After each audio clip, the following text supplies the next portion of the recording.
Hello दोस्तों, मैं उत्कर्ष अपनी यूट्यूब चैनल एजुकेशन थेरेपी में आपका स्वागत करता हूं। दोस्तों, आरआरबी इलाहाबाद की तरफ से एक नोटिस आया है। जैसा कि हम नोटिस देख रहे हैं, आपका आरआरसी अभ्यर्थियों यह सूचना हुआ है, जिसमें कुछ आपका ज्वाइनिंग हेतु कुछ महत्वपूर्ण दस्तावेज के बारे में दिया है। जैसा कि surety and witness and indemnity bond के बारे में दिया है कि आप इसको डाउनलोड कर सकते हैं।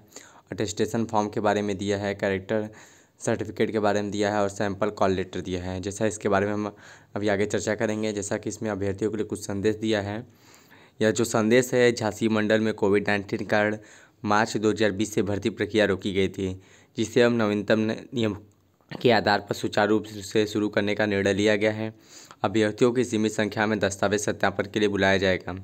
एक ग्रुप के दस्तावेज सत्यापन पूर्ण होने के बाद शेड्यूल के अनुसार ट्रेनिंग शुरू की जाएगी। वर्तमान में कुछ विभागों में टेक्नीशियन जो थर्ड के पैनल की तिथि दी जा रही है।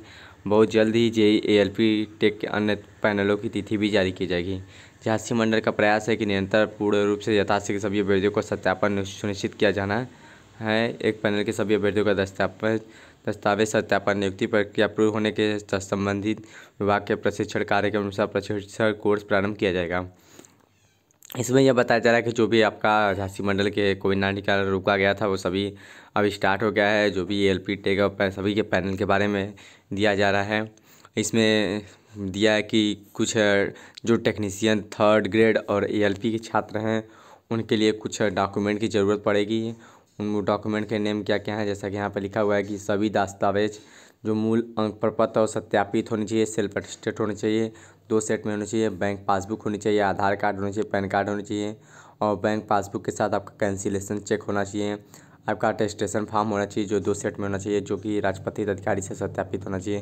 जैसा कि हमने ऊपर देखा है, कैरेक्टर सर्टिफिकेट होना चाहिए, वो भी 2 प्रति में होना चाहिए।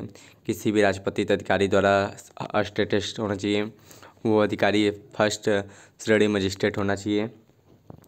अगला है कि आपका यदि आप वर्तमान में किसी सरकारी या सरकारी सेवा में कार्यरत हैं, तो नियुक्ति पश्चात ट्रेनिंग में जाने के पूर्व अपने विभाग से त्यागपत्र, स्वीकृत पत्र या तकनीकी त्यागपत्र मुहैया कराना पड़ेगा, जैसे आप किसी गवर्नमेंट जॉब में हैं। और फिर अगला है कि आपको 100 रुपये का इंडेमनिटी बॉन्ड या विशेष एडहेसिव टिकट लगा कर नॉन जुडिशियल स्टैम्प पेपर आपको बनवाना है, जिसपे 5 गवाह किसी भी सरकारी सेवा में, सरकारी शासकीय सेवा में हों, उनसे हस्ताक्षर करवाना है, टाइप कराना होगा, जिसमें 5 गवाह किसी भी सरकारी शासकीय सेवारत कर्मचारियों से हस्ताक्षर भी कराएं। अगला है कि यहाँ पे आपका जो डिस्क्लोज किया गया है कैंडिडेट के नेम, जैसे कि यहाँ पे कुछ डिपार्टमेंट हैं, उनके कैंडिडेट के नाम दिए हैं कि इनको कब कब बुलाया जाएगा। कि जैसा कि हम देख रहे हैं कि इलेक्ट्रिकल पावर में कैटेगरी नंबर 47 है, उनके छात्रों को 1 जुलाई 2020 से बुलाया जाएगा। यहाँ पर क्लिक करने पे आपको छात्रों का लिस्ट आपको डाउनलोड हो जाएगा। जैसा कि हम ये देख रहे हैं कि यह छात्रों का लिस्ट है आपका, जिसमें कुल छात्रों की संख्या 15 है। फिर अगला है कि इलेक्ट्रिकल टीएल, इसमें छात्रों को बुलाया जाएगा, जिसमें इलेक्ट्रिकल ट्रेन लाइटिंग का इसमें भी कुल 19 छात्र हैं, इन छात्रों को बुलाया जाएगा। इसी प्रकार अलग अलग डिपार्टमेंट जो टेक्नीशियन के हैं, उन सभी छात्रों को यहाँ पर अलग अलग डेट पर बुलाया जाएगा। फिर अगला कैटेगरी है कि जो जेई के छात्रों के लिए, जेई के छात्रों के लिए भी यहाँ पे डेट दिया हुआ है। जेई पीवे जो छात्र हैं, उनका पुनरीक्षण किया जा रहा है, 9 जून तक अपडेट किया जाएगा। नियुक्ति तिथि यथावत ही रहेगी। उनका डेट जो दिया गया है, JE P way, JE diesel electrical, JE signal, JE telecom, JE electrical general.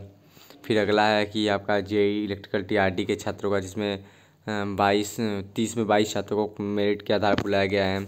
JEE electrical TRS में 9 छात्रों को बुलाया गया है। जेई वर्क में 11 छात्रों को, सिविल में 7 छात्रों को, कैरियर वैगन में 17 छात्रों को बुलाया गया है। इसी प्रकार आपका यहाँ पर एएलपी का भी शेड्यूल दिया है ज्वाइनिंग के लिए। इसमें सीरियल नंबर 1 में एएलपी के छात्र हैं, जिसमें 17 अगस्त को बुलाया जाएगा, जिसमें 15 छात्रों को बुलाना सुनिश्चित किया गया है। जैसा कि हम देख रहे हैं, यहाँ पे कुल 15 छात्रों का नाम दिया हुआ है, जो झांसी डिवीज़न के छात्र हैं उनके लिए यह है। इस प्रकार कुल आपका सीरियल नंबर 23 तक सीरियल नंबर छात्रों को बुलाया जाएगा। 23 नंबर सीरियल नंबर में हम देखते हैं कुछ यहाँ भी छात्रों का नाम दिया हुआ है, जिसमें 70 छात्रों को बुलाया जाना सुनिश्चित है। 22 नंबर में भी छात्रों को बुलाया जाना सुनिश्चित किया गया है। कुल आपके लगभग 350 छात्र हैं, जिनको आपको एएलपी के छात्रों को बुलाया जाएगा। इसमें दिया है कि कोविड-19 की गंभीरता और प्रशासन के निर्देश के अनुसार प्रत्येक दिन केवल सीमित संख्या में ही बुलावा पत्र भेजा जा रहा है। अभ्यर्थियों से अनुरोध है अकेले कार्यालय में उपस्थित हों। केवल विशेष परिस्थिति में ही एक परिचर को अनुमति दी जा सकती है। वर्तमान कार्यक्रम दस्तावेज सत्यापन का है, तक कम से कम सामान लाए, क्योंकि जैसा कि इसमें दिया है कि जो आपका ये ज्वाइनिंग का है, सर डॉक्यूमेंट वेरिफिकेशन का है, आपका ट्रेनिंग का नहीं है। ट्रेनिंग के लिए प्रशिक्षण कार्यक्रम झांसी के अलावा अन्य स्थानों में विभागीय नियम के अनुसार कराए जा सकते हैं। इसके लिए ट्रेनिंग के लिए आपको दोबारा बुलाया जाएगा, लेकिन यह क्या है, आपका केवल डॉक्यूमेंट वेरिफिकेशन है। आरोग्य सेतु जरूर आपके मोबाइल में इंस्टॉल हो, मास्क पहने हो, कोविड-19 संबंधी आवश्यक नियम पालन किया जाए। सभी अभ्यर्थियों को दिए गए तिथि पर उपस्थित होना है। यदि कोई अभ्यर्थी दिए गए तिथि पर उपस्थित नहीं होता है तो झांसी मंडल की ईमेल आईडी पर जरूर सूचित करिए। आपका झांसी मंडल का ईमेल आईडी दिया हुआ है, इस पर आपको सूचित करना है। यदि कोई अभ्यर्थी बिना सूचना दिए अनुपस्थित होता है तो उस प्रकरण में रेलवे बोर्ड के नियमानुसार कार्रवाई की जाए। बिना कार्य से अगर उपस्थित होते हैं तो आपको हो सकता है कि जो आपका सिलेक्शन लिस्ट है उसको कैंसिल किया जा सकता है। निर्देश और प्रपत्र को ध्यान से पढ़ना है, उसको अच्छे से समझना है। सभी अभ्यर्थियों से पुनः अनुरोध है कि जिस भी पैनल की तिथि अभी तक जारी नहीं की गई है उसके बारे में बहुत जल्द से सूचित किया जाएगा। कृपया किसी भी प्रकार की जानकारी के लिए यहाँ पर आपका जो दिया गया है ईमेल आईडी से संपर्क करते रहें। ट्रैक मशीन और व्हाट्सएप के अभ्यर्थियों के संबंध में झांसी मंडल में कोई जानकारी नहीं होती है, वो अपने संबंधित कार्यालय से संपर्क कर सकते हैं। जैसा कि यहाँ ऊपर कुछ आपका डॉक्यूमेंट दिया गया था, हम इन डॉक्यूमेंट के बारे में चर्चा करेंगे। जैसा कि यह डॉक्यूमेंट आपका है बॉन्ड ऑफ इंडेंटिटी। इसमें आपका जो भी छात्र है उसका नाम, डेट ऑफ बर्थ, डे, माता पिता का नाम, सब यहाँ पर फिलअप करना है जो भी आपका गवर्नमेंट के अकॉर्डिंग दिया हुआ है। उसमें सिक्योरिटी दिखाना है। इस सिक्योरिटी में आपके 5 लोगों का साइन भी होता है। 5 विटनेस का साइन कराया जाएगा। उनका जो आपके विटनेस हैं वो कहाँ पे पोस्टिंग है, उनका साइन कराना होगा। उनका नेम, एड्रेस, इन सबको, वर्किंग प्लेस विटनेस को भी लिखा जाएगा और किस स्थान पे हैं वो सब यहाँ पर नोट कराया जाएगा। और ये सब ऑफिस यूज के लिए है। अगला आपका है अटेस्टेशन फॉर्म। अटेस्टेशन फॉर्म के बारे में हम यहाँ बात करेंगे कि यह अटेस्टेशन फॉर्म है जिसमें यहाँ आपको पासपोर्ट साइज फ़ोटो लगाना है। यहाँ पर आपको अपना नाम, present address, home address, originally address लिखना है। फिर यहाँ आप पिछले 5 साल में कहाँ कहाँ पर निवास किए हैं उसके बारे में आपको मेंशन करना है। किस डिस्ट्रिक्ट में, कहाँ पर, किस गांव में निवास किए हैं। फिर ये आपका नेम है, नेशनलिटी है, place, date of birth, occupation, present address, permanent address, father, mother, brother, housewife, sister का नेम यहाँ पर आपको अपना डिस्क्लोज करना है। सन, डॉटर, अगर कोई बाहर पढ़ रहा है तो उसके बारे में बताना है आपको। यहाँ पर date of birth, present age, जब हाई स्कूल में आप थे, हाई स्कूल में थे तब आपका कितना डेट ऑफ बर्थ था।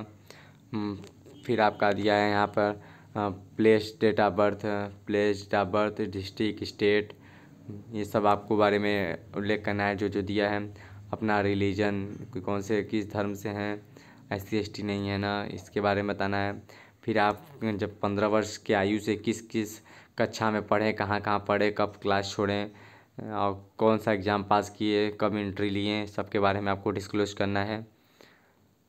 फिर are you holding any time gate appointment under the centre, अगर आप किसी गवर्नमेंट संस्था में काम किए हैं तो उसके बारे में आपको यहाँ पर देना होगा। आप यहाँ पे दिया है कि अगर आपके ऊपर कोई केस हुआ है, कोई चालान हुआ है, उसके बारे में आपको यहाँ पर पूरा उल्लेख करना है। फिर अगला है ये आइडेंटिटी सर्टिफिकेट, जो गजटेड ऑफिसर से या सांसद से, विधायक से, SDM से, तहसीलदार से, प्रिंसिपल से, जहाँ आप लास्ट स्टडी किए वहाँ के प्रिंसिपल से या पोस्ट मास्टर से, ब्लॉक डेवलपमेंट ऑफिसर से या पंचायत इंस्पेक्टर से आपको यह कैरेक्टर सर्टिफिकेट, ये इसको सर्टिफाइड करवाना है। यहाँ पर उनका डेजिग्नेशन रहेगा और सिग्नेचर एड्रेस रहेगा। बाकी ये आपका फिलअप किया जाएगा ऑफिस के द्वारा। अगला आपका डॉक्यूमेंट है कैरेक्टर सर्टिफिकेट। कैरेक्टर सर्टिफिकेट जैसा कि हम देख रहे हैं यहाँ पर छात्र का नाम भरा जाएगा, उसके पिताजी का नाम। जो व्यक्ति उसके कैरेक्टर सर्टिफिकेट को सर्टिफाई करेगा तो वो लिखेगा कि वह कितने वर्ष, कितने मंथ से आपको जानता है, या फिर जो आपका नाम लिख कर लिखेगा कि यह मेरे रिलेटेड नहीं है, वो सिग्नेचर करेगा। अपना प्लेस और नाम, फर्स्ट क्लास मजिस्ट्रेट है, वो अपना डिस्क्लोज करेगा यहाँ पर सिग्नेचर के साथ, अथॉरिटी किया जाएगा। अगला डॉक्यूमेंट है आपका sample call letter. Sample call letter ये इस प्रकार का आपका कॉल लेटर, ये मान लीजिए आपका कॉल लेटर है, इसी टाइप का आपका कॉल लेटर आएगा। यहाँ पर आप समझिए आपका एक कॉल लेटर ही है, यह झांसी डिवीज़न के द्वारा दिया गया है। अपना नाम वाम भर लीजिएगा दोस्तों। अगर आपको किसी भी डॉक्यूमेंट से अगर कोई भी आपको समस्या हो रही होगी तो आप मेरे टेलीग्राम लिंक के माध्यम से जुड़कर आप हमसे प्रश्न पूछ सकते हैं। हम आपके सभी प्रश्नों का उत्तर ज़रूर देंगे। धन्यवाद दोस्तों।